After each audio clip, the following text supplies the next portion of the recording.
Boaventura, e este Flamengo 100% em Campeonato Carioca, em Primeira Liga, as informações de hoje. Bom dia, Fox. Oi, Felipe, bom dia para você, bom dia para todo mundo. Pois é, um Flamengo 100%, um Flamengo confiante, com bons resultados, né? Ainda vem sendo questionado em relação à qualidade dos adversários que tem enfrentado. O único clube de grande expressão, pelo que a gente chama, seria o Grêmio, mas mesmo assim foi com um time reserva na primeira rodada da Primeira Liga. Sequer o técnico Renato Gaúcho teve em Brasília para acompanhar a equipe. O desafio dessa semana é de novo a Primeira Liga, dessa vez o América Mineiro é o adversário rubro-negro, jogo novamente em Brasília, só que dessa vez no Bezerrão e não no estádio Mané Garrincha.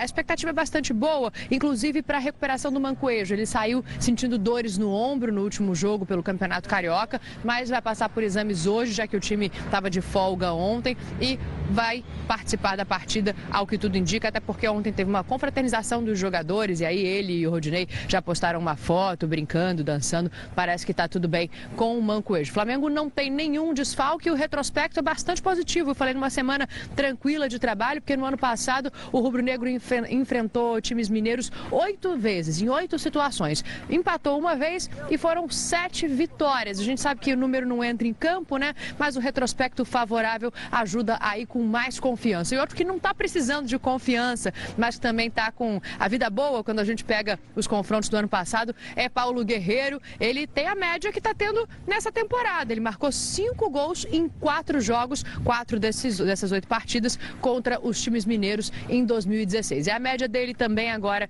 na temporada 2017. Vocês já falaram por aí ontem, né, Felipe? Você estava falando que é um gol a cada 88 minutos de jogo. E agora a gente está aqui aguardando para ver como é que o Zé vai montar essa equipe, se ele já vai poupar alguém no meio de semana. Eu não acredito, já que a Primeira Liga é um campeonato que ainda está começando. Acredito que ele deva fazer isso mais contra o Madureira, já que o Flamengo já está classificado para a semifinal da Taça Guanabara. Aí sim, no final de semana, os jogadores poderão descansar, né? Os titulares que vêm uma batida aí de Campeonato Carioca de Primeira Liga. O Zé, inclusive, já chegou a reclamar um pouquinho do excesso de jogos nesse início de temporada, contando, inclusive, os amistosos, que foram uma escolha do Flamengo em fazer essas 2 partidas antes da temporada começar oficialmente. Por enquanto, do lado de fora, daqui a pouco abre a porta do Ninho do Urubu e aí a gente entra para ver como é que tá o treino, como é que tá a montagem da equipe. E quem fala nessa terça-feira, pós-clássico, pós-folga, pós-confusão, um assunto que ainda vai render bastante por aqui, é a partida entre Botafogo e Flamengo no Engenhão, com certeza.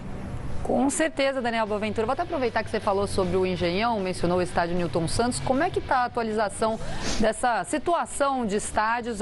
Você acabou de falar, né, que vão jogar em Minas pela Primeira Liga, depois vem Volta Redonda no Campeonato Carioca no fim de semana. E o resto? Vai em Minas ter... não, em Brasília. Em Brasília, desculpa. Em Brasília, é que é o América Mineiro, acabei me confundindo aqui. Mas como é que está essa situação com o estádio Newton Santos? Como é que vai ficar? O Flamengo não vai mesmo jogar mais lá? Tem alguma atualização sobre essa situação?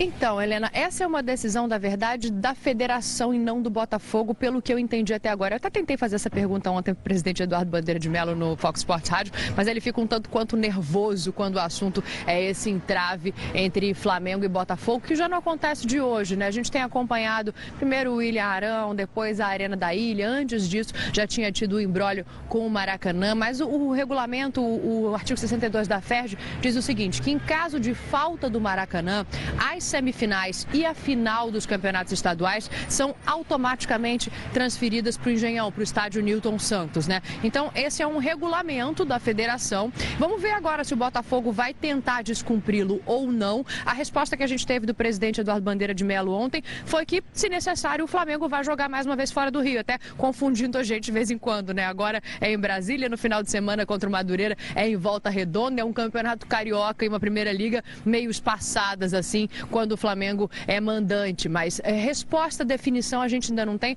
Agora, aproveito para jogar aí para vocês, para jogar para o estúdio, para vocês comentarem.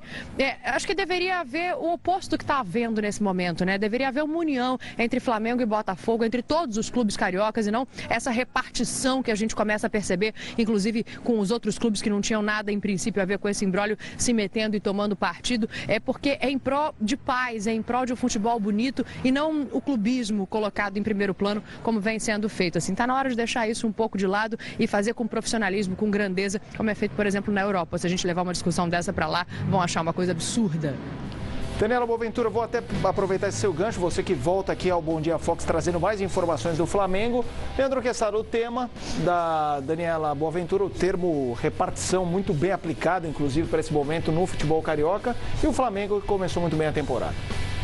Não é recado nem para o presidente do Botafogo, nem recado para o presidente do Flamengo. Eu falaria isso em qualquer situação envolvendo qualquer clube. O problema é que, na maioria das vezes, os clubes são dirigidos por torcedores.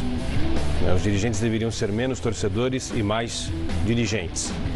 Em vez de ficar essa gracinha via Twitter, eles deveriam se sentar à mesa e, logo depois da confusão, tentar fazer um tratado aí da paz, né? E dizer, olha, o próximo clássico vai ser no Engenhão, com a presença de torcedores, com mais segurança. Vamos trazer as mulheres e as crianças para acompanharem as partidas e por aí vai. Acho que deveria ser nesse sentido.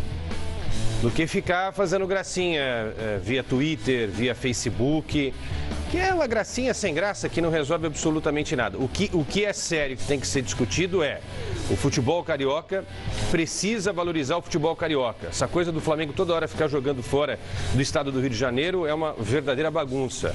Eu não vou nem falar do Maracanã porque já me encheu os pataquás saber disso. Eu quero saber do Maracanã. Onde está o Maracanã? O que será feito do Maracanã? O Flamengo não vai jogar uma outra temporada no Rio de Janeiro, vai ter que jogar em Minas, vai ter que jogar em Natal, vai ter que jogar onde? No Amapá, na Groenlândia. Cadê o Maracanã?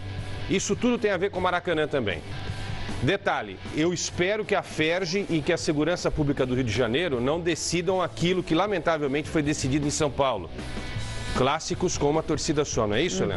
Segue. Isso para mim é o fim do futebol. É o fim da autoridade pública, é o fim de tudo. Um jogo de futebol tem que ter duas torcidas. A torcida visitante e a torcida mandante. Eu só espero, que eu já estou ouvindo um zum aí, de em breve só ter uma torcida nos clássicos aqui do Rio. Eu acho que isso daí também é um verdadeiro absurdo. E fica aí o recado para os